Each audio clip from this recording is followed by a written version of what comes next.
I'm sick and tired of the secrets and the lies. It is the secret symbol of the Illuminati, and you're a part of it. I was sickened. I was sickened by the standing ovation. I felt like Hollywood is just spineless, en masse.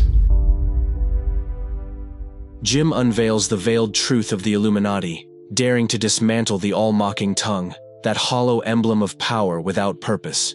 Is that a gang sign? Have you, Oh, like you don't know what it is. You don't know what that is. I have no idea. You don't know. Jimmy Fallon doesn't know. David Letterman doesn't know. We don't know. All the comics and show business don't know what this is. Right? Yeah. What is it? Come on, Jimmy. Seriously, the time is up. People are hip to this kind of stuff. I'm here tonight to blow the lid off it, to be the whistleblower. I'm sick and tired of the secrets and the lies. It is the secret symbol of the Illuminati, and you're a part of it, and it is the all-mocking tongue. He scorns the all-mocking tongue, a hollow symbol of deception wielded to distract and control the masses. It's the symbol of the all-mocking tongue, and I'm sick of it. I want everybody to be in on the joke, man. You know what I mean? For years now, talk show hosts, people on television, people in sitcoms have been hired by the government to throw you off the track, to distract you, to make you laugh and stuff like that, make you happy and docile so you don't know what's really going on. You know, and they get out there in the woods in a circle naked and they decide these things and, you know, and you know, look at him trying to come it out. It's hilarious. And, you know, and I'm sick of, hold on a second. You know what they're trying to do? Who? This thing is buzzing, hold on. They're trying to turn us into, consumer drones of some sort.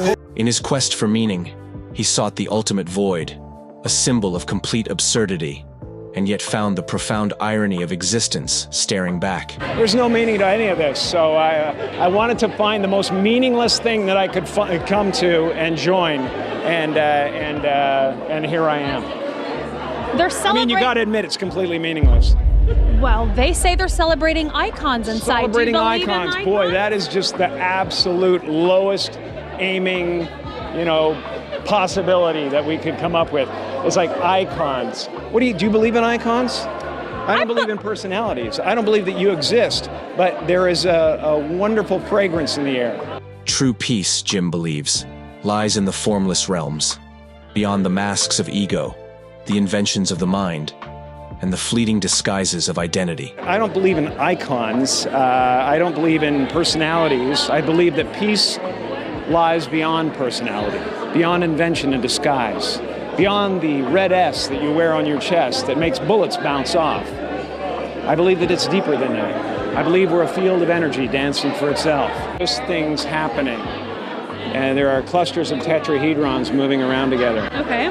Yes. So what's happening in our world right now? Because there is a lot of news that actually is relevant that's not that Here's the uplifting. thing, it's not our world. None That's of this the is key. real? Nope. So you're just passing We don't through. matter. We don't matter. I was sickened. I was sickened by the standing ovation. I felt like Hollywood is just spineless, en masse. And it really felt like, oh, this is a really clear indication that we're not the cool club anymore. He doesn't want the hassle. I'd announced this morning that I was suing Will for $200 million because that video is going to be there forever. It's going to be ubiquitous. You know, that insult is going to last a very long time. If you want to yell from the audience and disapprove or show a disapproval or say something on Twitter or whatever, you do not have the right to walk up on stage and smack somebody in the face because they said words. It didn't escalate. It came out of nowhere because Will has something going on inside him that's frustrated, and I wish him the best. I really do. I don't have anything against Will Smith. He's done great things. But that was not a good moment. It cast a pall over everybody's shining moment last night. You know, a lot of people worked really hard to get to that place and to have their moment in the sun and to get their award for the really hard work they did. And it is no mean feat to go through all the stuff you have to go through when you're nominated for an Oscar. It's a gauntlet of devotion that you have to do. and you know, it was just a selfish moment that cast a pall over the whole thing. Like Chaplin before him, Jim confronts the shadow of the age, calling out the festering ills of greed, hatred, and the ceaseless hunger for domination. And with modern times, he criticized capitalism without a conscience. And that's what we have now. We have capitalism without a conscience. He showed the common man being fed through gears of the brutal, dehumanizing industrial age. He took on the American right wing of his day, its worst evils: hatred of immigrants, contempt for the truth, greed, and the abuse of power. We are fighting those same evils today.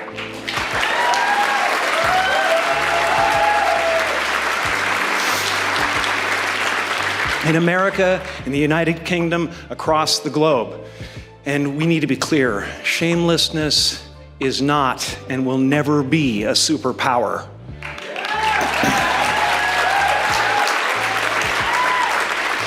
It is the mark of a villain. Kidnapping is not what great nations do. Almost half of America at this moment believes there is a sinister deep state diabolically plotting to what? Give them health care? What is the sinister plan here?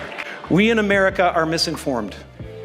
Reality shows have warped our idea of what a hero is, or what the truth is.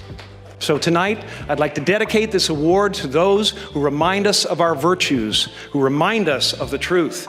To Sir Charles Chaplin, who battled McCarthyism into exile. To Christopher Steele, who tried to pull a thorn out of the paw of an ungrateful beast.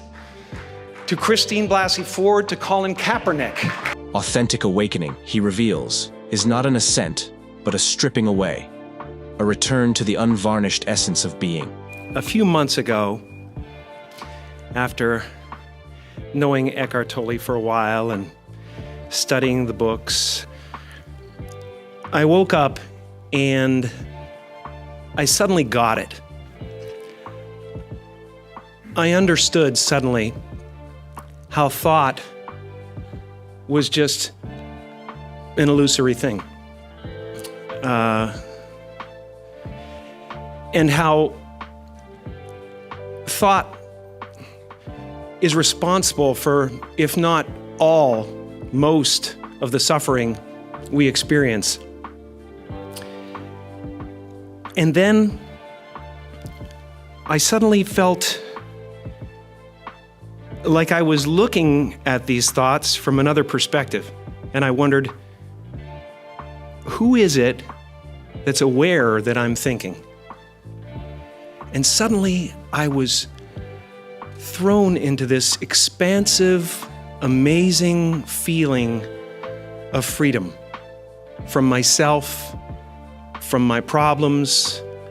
I saw that I was bigger than what I do. I was bigger than my body. I was everything and everyone.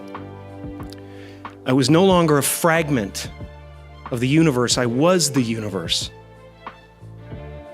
And ever since that day, I've been trying to get back there.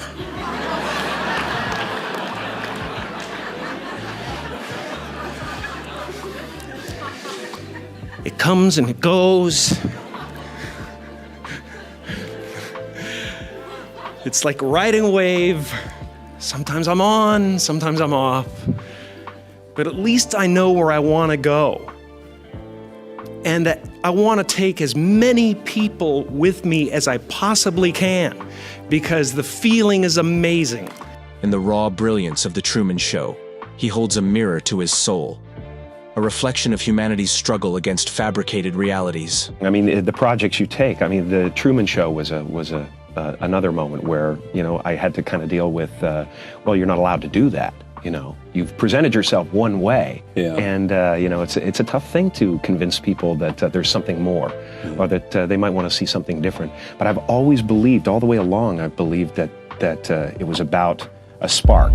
Right. It was about who you are as a person. It's about your soul. Yeah. It's about not necessarily, I mean, you do what you do so well, but there is something about you that is attractive to people in a way that they want to sit and watch you for an hour and listen to you and listen to your insights. But it's about you and who you are.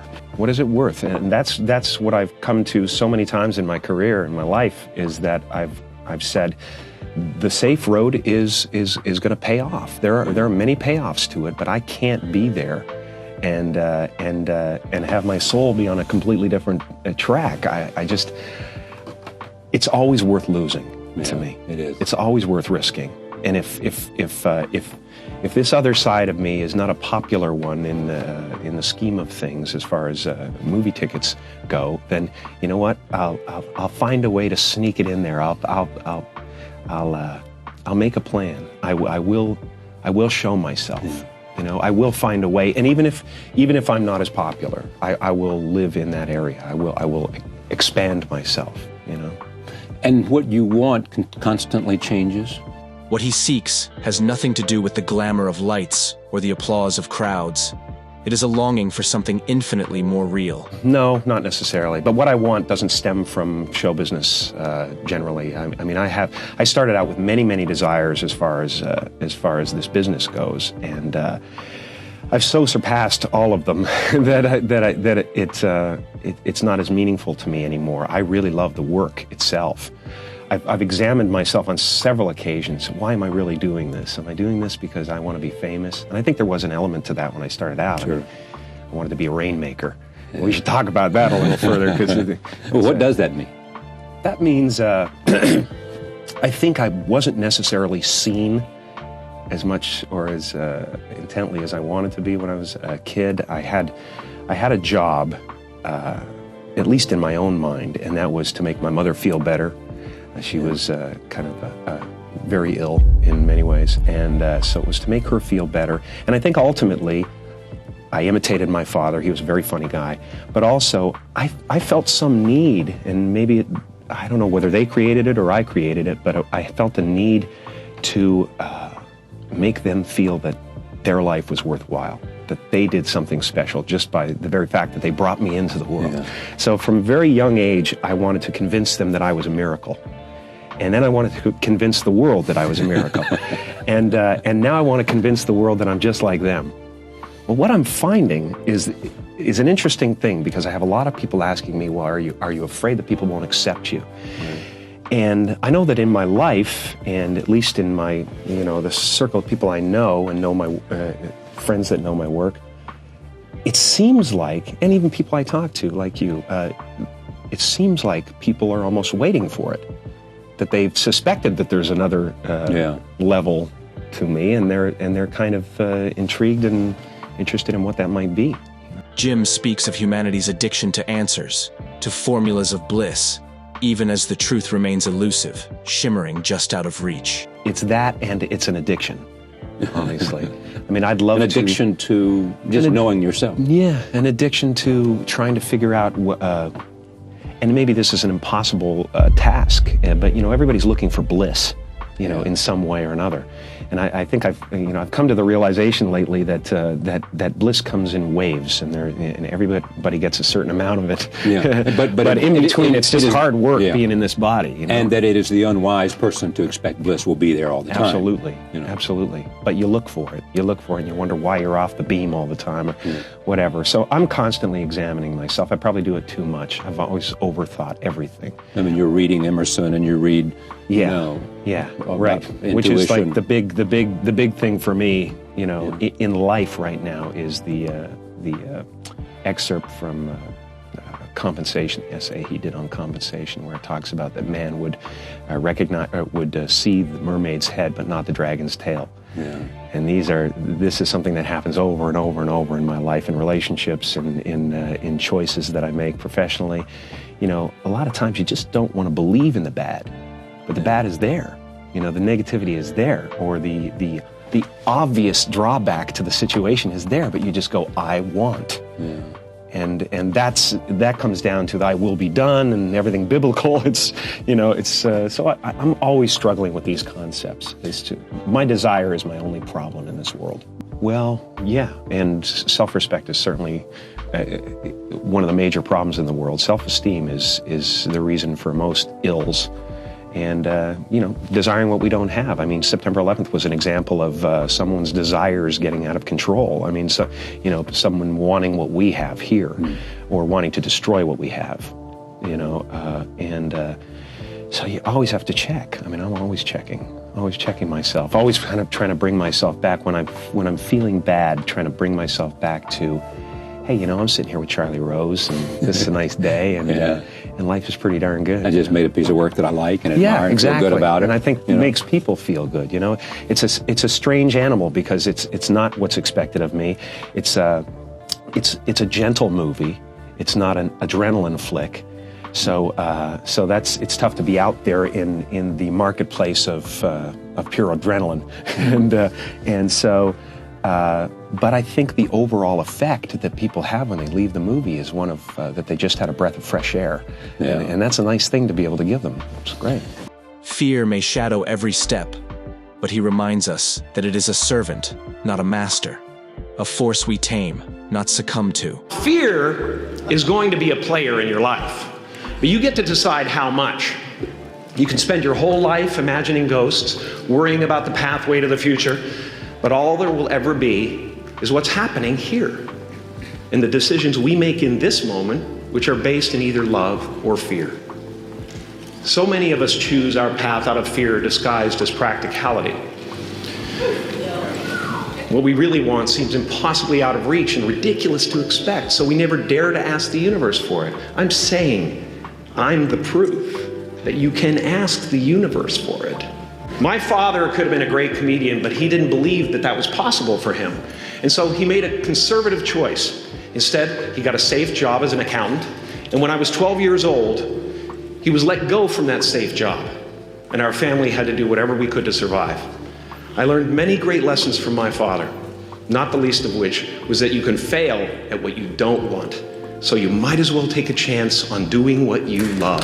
And I dedicated myself to that ministry. What's yours? How will you serve the world? What do they need that your talent can provide? That's all you have to figure out. As someone who's done what you're about to go and do, I can tell you from experience, the effect you have on others is the most valuable currency there is. The impermanence of all things becomes his gospel. What we build and gain will crumble, leaving only the whispers of love and truth etched in the heart. Because everything you gain in life will rot and fall apart, and all that will be left of you is what was in your heart. My choosing to free people from concern got me to the top of a mountain. Look where I am. Look what I get to do. Everywhere I go. I'm going to get emotional because when I tap into this, it really is extraordinary to me. I did something that made people present their best selves to me wherever I go. I am at the top of the mountain, and I was, and the only one I hadn't freed was myself, and that's when my search for identity deepened. I wondered who I'd be without my fame. Who would I be if I said things that people didn't want to hear? Or if I defied their expectations of me? What if I showed up to the party without my Mardi Gras mask and refused to flash my breasts for a handful of beads? I'll give you a moment to wipe that image out of your mind. But you guys are so ahead of the game. You already know who you are. And that peace that we're after lies somewhere beyond personality, beyond the perception of others, beyond invention and disguise, even beyond effort itself. You can join the game, fight, play with form all you want, but to find real peace, you have to let the armor go. Your need for acceptance can make you invisible in this world. Don't let anything stand in the way of the light that shines through this form. Risk being seen in all of your glory.